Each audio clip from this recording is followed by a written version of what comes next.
for any kind of change, we need academicians, artists, and activists. So actually, Vivek, I want to start with you. Have they really helped you in your activism on ground in Bombay? Has there been any kind of an impact from the artists and academicians in India in your work? Okay, so I won't make any efforts to be very politically correct. Please don't. That's a tough one. But yeah, fact remains that, see, the kind of work we do at Humsafar, working at grassroots levels, and you have like teams of outreach workers who will go out and work. And then, like, you know, you have a film coming, My Brother Nikhil, or you have Raj's boyfriend coming in.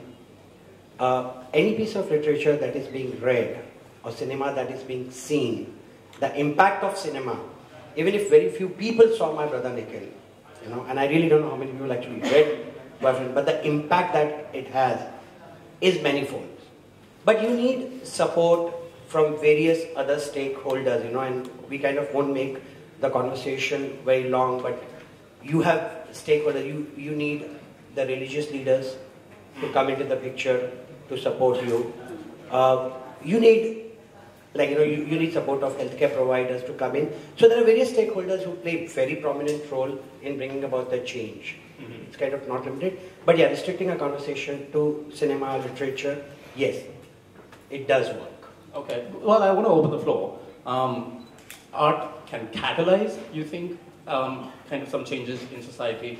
So, I mean, are there examples? Do you think that there is a certain kind of art or a vision in mind with which you kind of push a certain message out into society? Are these things deliberate processes when you're creating art, when you're writing theories, or when you're studying a certain field? I think, you know, the thing to understand is about literature is that it works through what the poet Walt Whitman, also a gay poet, called indirect suggestiveness. It doesn't make its point directly, and that's a crucial difference between activism and art, which could be literature, film, or whatever. And personally, I have, you know, often been at the receiving end of this. People standing up and saying very angrily to me that, "Why should we read your book? What's in it for us?" I want to say to them that, look, I'm not writing a manual on how to manage your sex life, because, you know, for me, my training is as a literary scholar, and my work as an academic for 26 years has been in the English department of Pune University. So it's literary strategy, literary technique. This is, and I'm sure it's the same with cinema. It's, you know, cinema has its cinematic values. But when you're dealing with support groups, it could be a gay support group, it could be women's groups, it could be Dalit organizations. Somehow everyone's looking for the issue. Some resonance. They want the issues to be foregrounded. They're looking for the politics of it. They want you to have an agenda, let's put it that way. And if you don't meet that requirement, then you're sort of you're rejected. And a good example, you know, take Bikram Seth, for example, for this reason that he's never, you know, actually he's never let himself be called a gay writer. To some extent, that's true of Mahesh Latani as well. But people like Hoshang or me or Aga Shahid, not Aga Shahid Ali so much, but, you know, a few others, Suniti Ram Joshi, we have deliberately, you know, taken this stand that, okay, I mean, I'm not going to feel squeamish about being called a gay writer. Right. But having said that, I will be a gay writer on my own terms. You know, where the writing is as important as the gayness or queerness. So, well, he seems to suggest that art, the message, or, you know, the theories of change in art is kind of incidental and not really the goal. Do you agree with that? I mean, as creators of artworks, or as even Jerry as an observer? You know, when I wrote M in the Big Home, the novel, it was about this family, my family. It's an autobiographical fiction, faction, if you want, that deals with 4 people struggling with the the mental ill health of the mother in the family. And it seems to have become a kind of catalyst for people to talk about mental health. And that was not why I wrote it. I mean, you don't settle down and think, I would like people to be talking about mental health. And I'm sorry to say this, but I'm trying to be as frank as I can get. You try to make good art first. That's the central thing. And when I'm reading a book like, say, Raj's Boyfriend or his Born Gay thing, I'm looking at it as, hey, is this good art?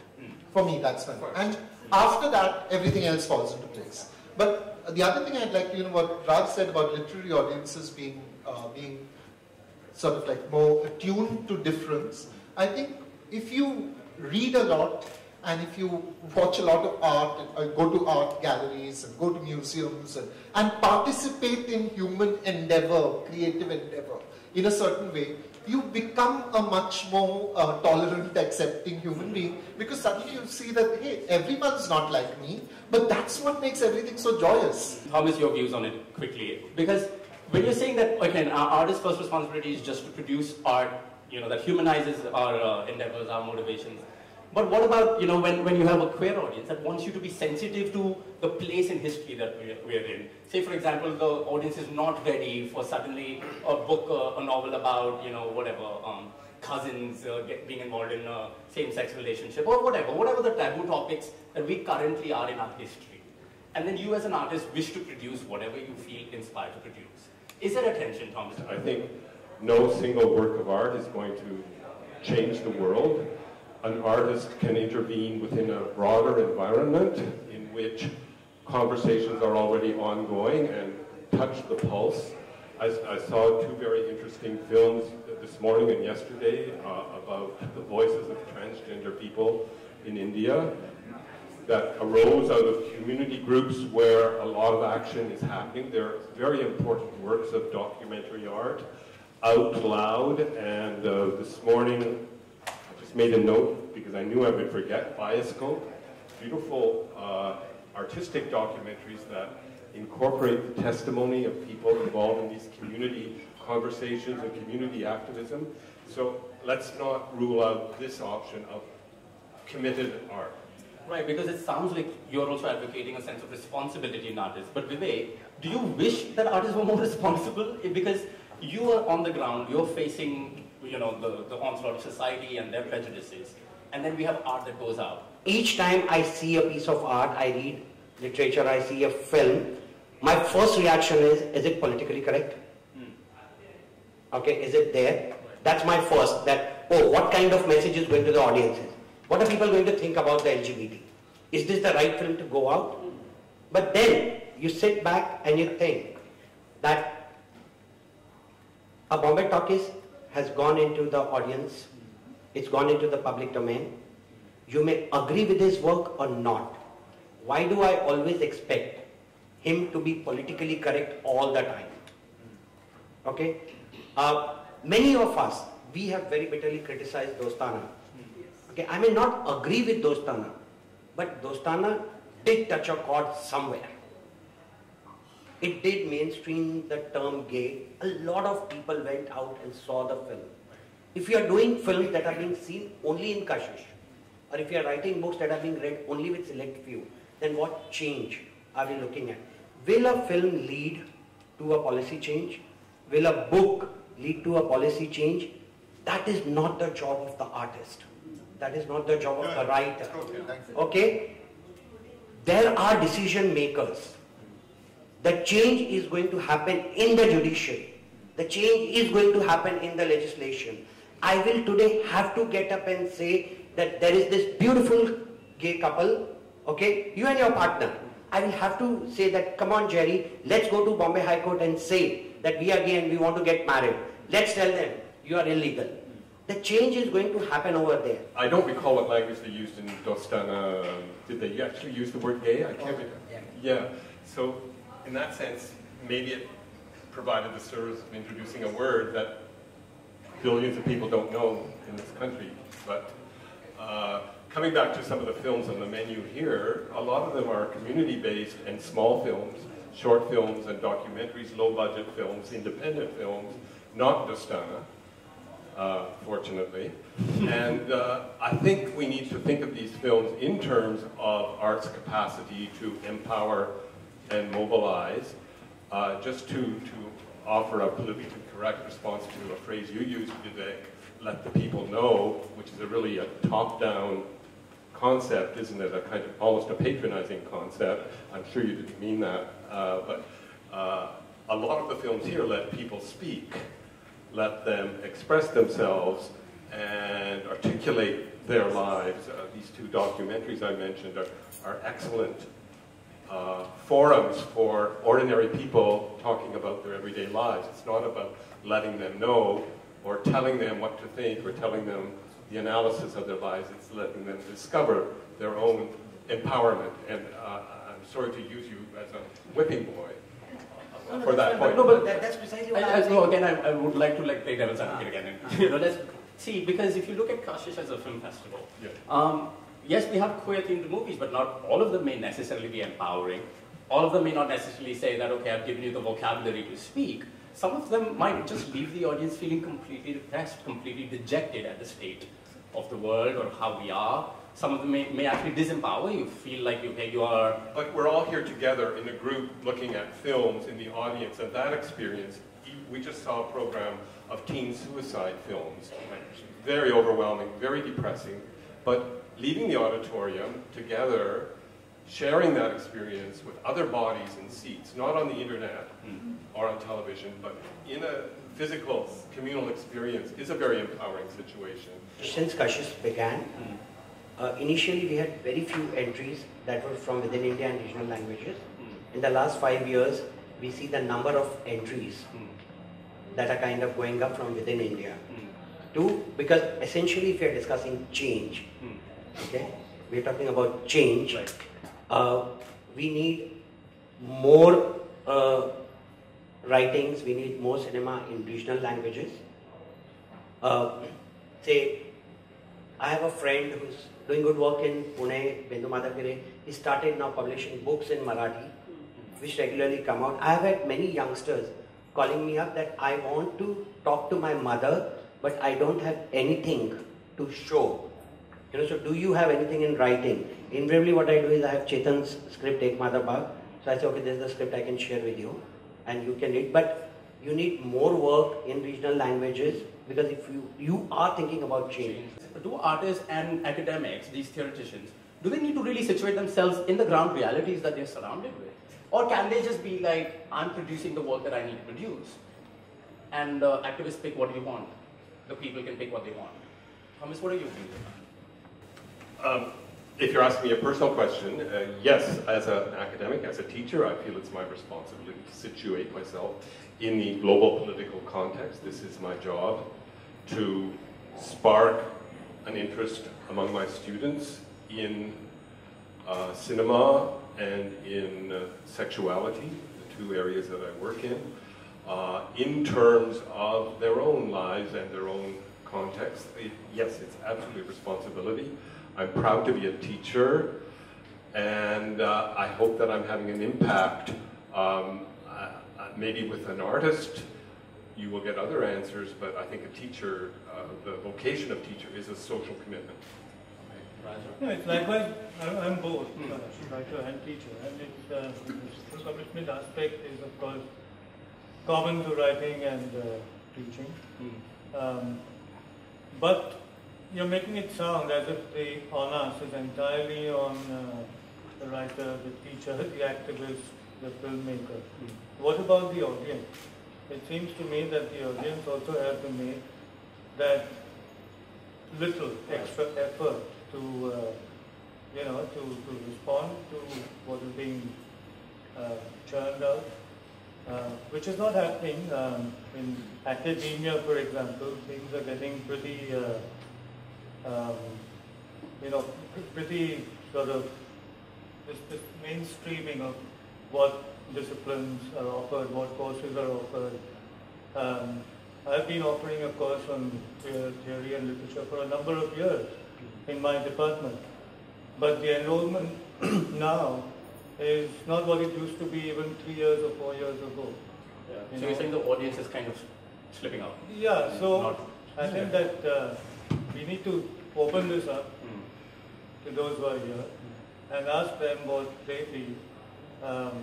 Why is it that it's only our responsibility? The commitment and all that is fine. You know, Jerry, I think what you're talking about is the ivory tower, that old myth of the ivory tower. There is no ivory tower. Not Henry James, not me, not Tom, not anybody. Nobody can afford to live in an ivory tower, because what will batter your ivory tower down is, one, the ordinary forces of economics. Okay. I cannot afford to be a writer. If you're a writer, also a writer plus. You're either a writer who is working in advertising, you're a writer who's teaching, you're a writer who's doing dallagiri like I do, writing for the papers, whatever. You know, whatever work comes my way, I will do. So that's the first thing. There is no ivory tower. You're in the middle of the bazaar. You're sitting in the bazaar and you're saying, le, le, le, le. So you're constantly interacting. Second, if you are a writer or a filmmaker, again, if you're a filmmaker even more, this word Marsi keeps coming up. Do you want to make Marsi films or do you want to make class films, right? And then the other word that you used earlier was the audience being ready. No audience is ever ready. There is no ready audience. You're making your audience each time. Why do you think we do these road shows now? We go, you know, I go to Bhanduk to read my book to 8 people sitting there. 3 people buy the book. Then I think, you know, I've made a sale of 120 rupees and I go home sadly and solemnly. But you're still going out and you're saying, I'm making this effort, I'm making this effort. You're out there constantly reaching out. I'm on Facebook. I mean, why am I on Facebook? All my life I said I would never write except for money. Now every day I write and post on Facebook. Why? I'm creating an audience. There's so many amazing films here from India, not only my film. It's very important to show to the common people, not only in festivals. And we spend our money, we spend our pocket money, we're still Twittering and Facebook. I think it's very important to think of that part, like how to show the film, especially when we are here in this festival together, the people who are thinking, who want change. I think we have to think about the distribution part. An activist primarily does, probably, it's my understanding, groundwork stuff. An artist primarily does fictional stuff, because according to me, the first purpose of art is to entertain. I don't think that the artist has one role and the activist is on the ground here, because very often art is really predating the activist. It's going out there and saying, look, you know, you go to Khajuraho and you see sculptures and you see that there are men having sex with men, and then you come back to the mohalla, and Vivek's brought some people to do a little street theatre and talk to you about condom use and whatnot, and maybe that link is being made. Maybe something you heard in Dostana is playing into it. Maybe you remember that Razia Sultan song where Hema Malini and Parveen Babi are kissing, and you think, acha, acha, acha, acha. All these are making one kind of circle now, and oh, those kind of people, and yeah, maybe we need to be thinking about them differently. And that guy over there who lives 2 buildings down and who likes to wear saris in the night, we've heard, he's also that. So you make these connections, and I think there's a lot more organic stuff that's happening than this role role kind of apportioning. Just as we keep saying that being straight or being homosexual is what you are, in the same way, you are what you are, whether you're making art. I mean, if you're making Dostana, you are a certain type of person, and if you're, you know, making some other kind of film, then you're a certain type of person. Now, having said that, like when I'm concerned, I just want to give a small example. When I'm making a film, I think of it as a film. I want it to succeed. I'm not saying commercially, but artistically as a film, okay? The only thing I look there is that it does not, I'm not talking about being politically correct, but that it does not send a wrong or a regressive message. Otherwise, I don't expect my film to change the world. But I do hope when I'm making, many times putting my own money, making a feature film, putting my own money, that it will at least make people think slightly differently when they're going out of the theatre. It will shake them slightly when they go out. That's enough for me. Some good comments there, provocative. Thank you finally to our lovely panelists, arts, academics, activists, no labels, everybody's a pro. Thank you.